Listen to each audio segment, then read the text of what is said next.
نحمده ونصلي ونسلم على رسوله الكريم أما بعد فأعوذ بالله من الشيطان الرجيم بسم الله الرحمن الرحيم إن الله بالناس لرؤوف رحيم وعن أبي هريرة رضي الله تعالى عن النبي صلى الله عليه وسلم أنه قال إنما أنا رحمة مهداة أو كما قال النبي صلى الله عليه وسلم اللهم صل على محمد وعلى آل محمد كما صليت على إبراهيم وعلى آل إبراهيم إنك حميد مجيد اللهم بارك على محمد وعلى آل محمد كما باركت على إبراهيم وعلى آل إبراهيم إنك حميد مجيد۔ قرآن کریم کا دوسرا پارہ سورۃ البقرہ کی آیت نمبر 143۔ اللہ کریم فرماتے ہیں ان اللہ بالناس لرؤوف الرحیم، اللہ تعالیٰ کو اپنے بندوں سے پیار ہے اور بہت زیادہ پیار ہے۔ اللہ تعالیٰ اپنی مخلوق سے محبت فرماتے ہیں اور بے پناہ محبت فرماتے ہیں۔ اللہ تعالیٰ کی محبت کا نتیجہ ہے کہ اللہ تعالیٰ نے انسان کو پیدا فرمایا، زندگی دی، عقل اور شعور دیا۔ اللہ تعالیٰ کی محبت کا نتیجہ ہے کہ اللہ تعالیٰ نے انسان کو دنیا میں آنے کا مقصد بتایا کہ میں نے تمہیں دنیا میں بھیجا کیوں ہے۔ وَمَا خَلَقْتُ الْجِنَّ وَالْإِنسَ إِلَّا لِيَعْبُدُونِ۔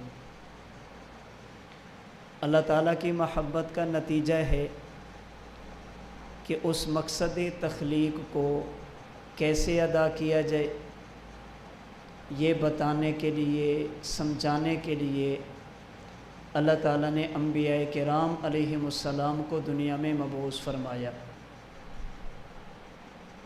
پیدا کرنا یہ بھی محبت ہے، کیوں پیدا فرمایا یہ بتانا یہ بھی محبت ہے، اور جس مقصد کے لیے پیدا فرمایا اس مقصد کو پورا کیسے کرنا ہے اس کا طریقہ بتانا، افراد کو دنیا میں بھیجنا، یہ بھی اللہ کریم کی طرف سے بہت زیادہ بندوں کے ساتھ محبت ہے۔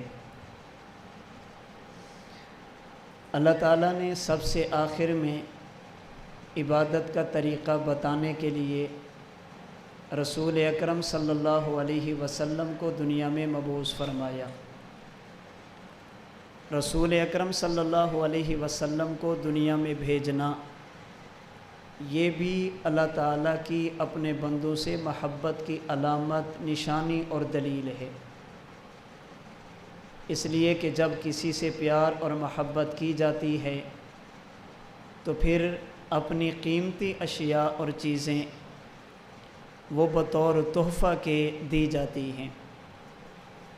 رسول اکرم صلی اللہ علیہ وسلم کا مبارک فرمان ہے جسے حضرت امام بیہقی رحمہ اللہ نے شعب الایمان میں نقل کیا۔ آقا فرماتے ہیں انما انا رحمت مہدات، اللہ تعالیٰ نے مجھے پوری کائنات کے لیے رحمت بنا کر بھیجا، اور اللہ رب العزت نے میرا وجود اپنے بندوں کو بطور تحفہ کے اور بطور ہدیہ کے عطا فرمایا۔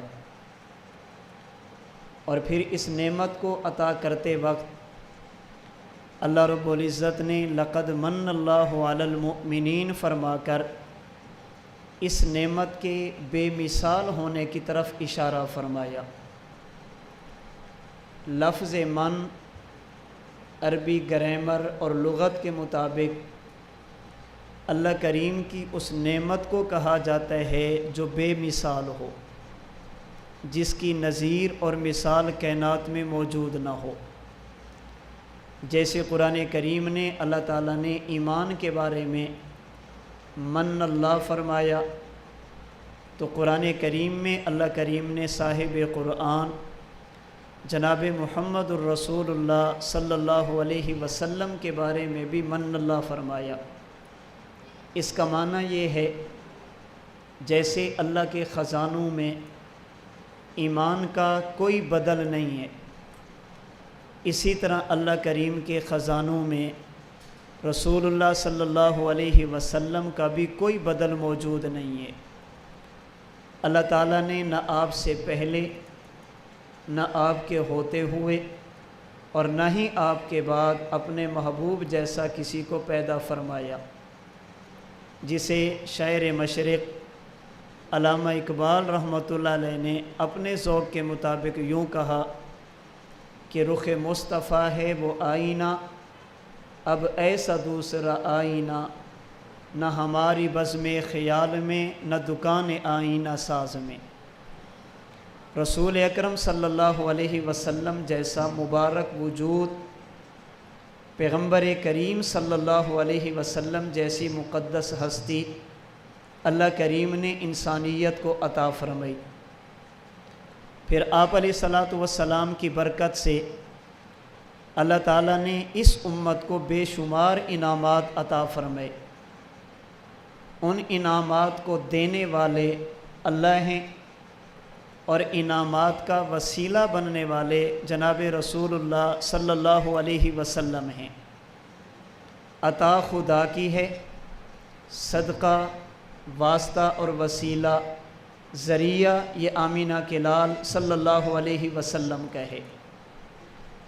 ان انعامات میں سے ایمان بھی ہے، قرآن بھی ہے، امت مسلمہ کے پاس عبادات کی نعمت بھی ہے۔ اگر ان انعامات کو اختصار کے ساتھ 3 لفظوں میں ذکر کیا جائے تو میرے خیال میں شاید بات زیادہ مناسب ہوگی۔ ہمارے حضرت دامت برکاتہم العالیہ فرماتے ہیں، ہمارے وجود کی عطا اللہ کریم کی طرف سے ہے، اور صدقہ اور احسان آمینہ کے لال کا ہے۔ ہمارے وجود کی بقا اللہ کی عطا ہے، احسان اور صدقہ حضور کا ہے۔ ہمارے وجود کی نجات عطا خدا کی ہوگی، احسان اور شفاعت مصطفیٰ کی ہوگی۔ اگر اللہ نہ ہو تو وجود نہیں ملتا، خدا کی عطا نہ ہو وجود نہیں بچتا، اللہ کریم کی عطا نہ ہو تو یہ وجود جنت میں بھی نہیں جا سکتا۔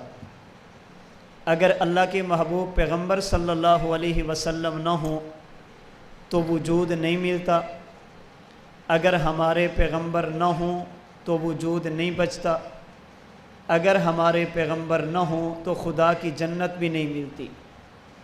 اور یہ بات ہم محض محبت رسول میں عشق رسول کی بنیاد پر نہیں کہتے، اس پر ہمارے پاس آیات احادیث موجود ہیں۔ ہمارے وجود کی عطا اللہ کے نبی کا صدقہ ہے۔ قرآن کریم کے 12ویں اور 29ویں پارے کی ابتدائی آیات، جس میں اللہ فرماتے ہیں میں نے تمہیں پیدا کیا، تمہیں موت اور زندگی دی، آسمان اور زمین بنائے، لیبلوکم ایکم احسن عملا، تاکہ میں تمہیں یہ دکھاؤں کہ تم میں سے بہترین عمل والا کون ہے۔ اللہ تعالیٰ نے احسن عملہ دکھانے کے لیے زمین اور آسمان کو وجود دیا۔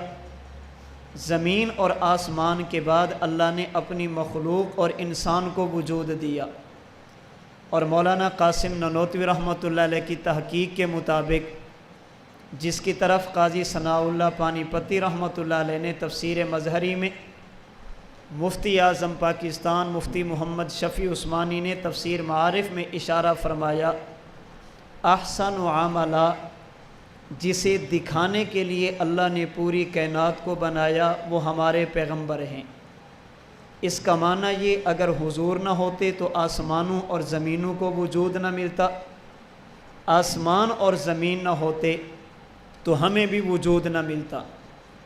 اسی بات کو رحمت دو عالم صلی اللہ علیہ وسلم نے اپنے ایک فرمان میں تفصیل کے ساتھ بیان کرتے ہوئے آخر میں حدیث قدسی بیان فرمائی۔ اللہ فرماتے لولا محمد لما خلقتک، اے آدم اگر میں نے اپنے پیغمبر کو پیدا نہ کرنا ہوتا تو میں خدا آپ کو وجود نہ دیتا۔ اس کا معنی یہ ہمارے وجود کی عطائے خدا ہے، احسان آمینہ کے لال کا ہے۔ نمبر 2، ہمارے وجود کی بقا، یعنی گناہوں کے باوجود اس امت پر اجتماعی عذاب نہ آنا، گناہوں کے باوجود امت کی شکلوں کا محفوظ رہنا، پہلی امتوں کا امت محمدیہ کے گناہوں پر مطلع نہ ہونا، یہ عطا خدا کی ہے، احسان اور صدقہ آمینہ کے لال کا ہے۔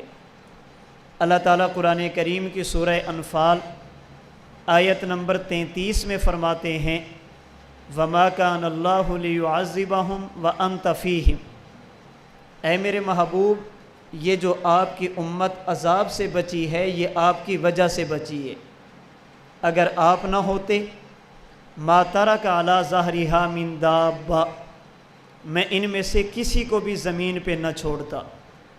اس کا معنی یہ ہمارے وجود کی بقا یہ بھی اللہ کے نبی کی مبارک ذات کا صدقہ ہے۔ قیامت کے دن ہمارے وجود کا جنت میں جانا، جہنم سے بچنا، یہ بھی جناب رسول اللہ صلی اللہ علیہ وسلم کے صدقہ سے ہوگا۔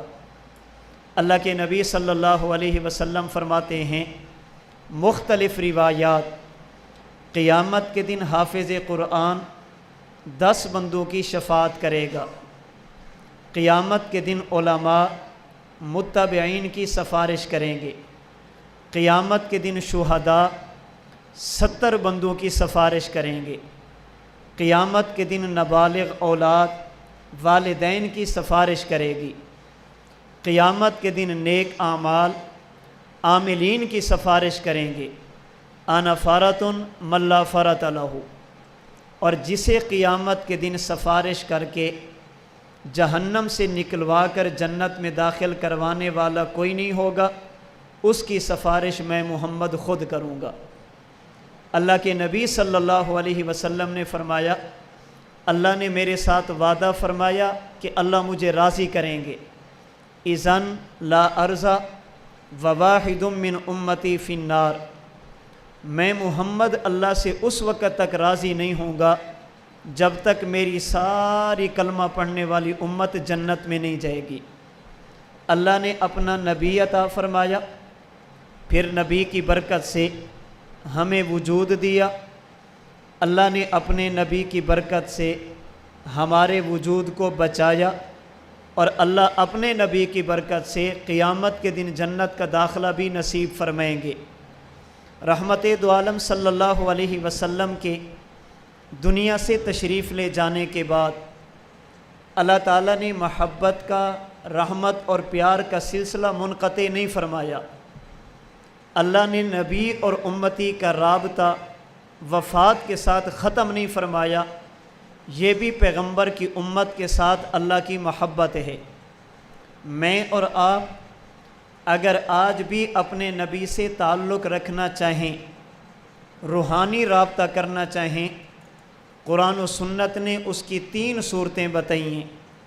نمبر 1، اگر آپ اللہ کے نبی کی قبر مبارک سے دور ہو تب بھی اللہ کے نبی پر سلام پڑھو، اللہ کے نبی پر درود پڑھو۔ اگر آپ پیغمبر کی قبر پر چلے گئے تب بھی اللہ کے نبی کی قبر پر درود و سلام پڑھو۔ اس کا فائدہ کیا ہوگا؟ رحمت دو عالم صلی اللہ علیہ وسلم نے فرمایا ان للہ ملائکۃ سیاحین فی الارض یبلغونی من امتی السلام، اللہ نے فرشتوں کو زمین میں اس ڈیوٹی پر مقرر اور مامور کر دیا کہ میرا جو امتی مجھے سلام کرتا ہے خدا کے فرشتے وہ سلام مجھ تک پہنچاتے ہیں اور پہنچاتے رہیں گے۔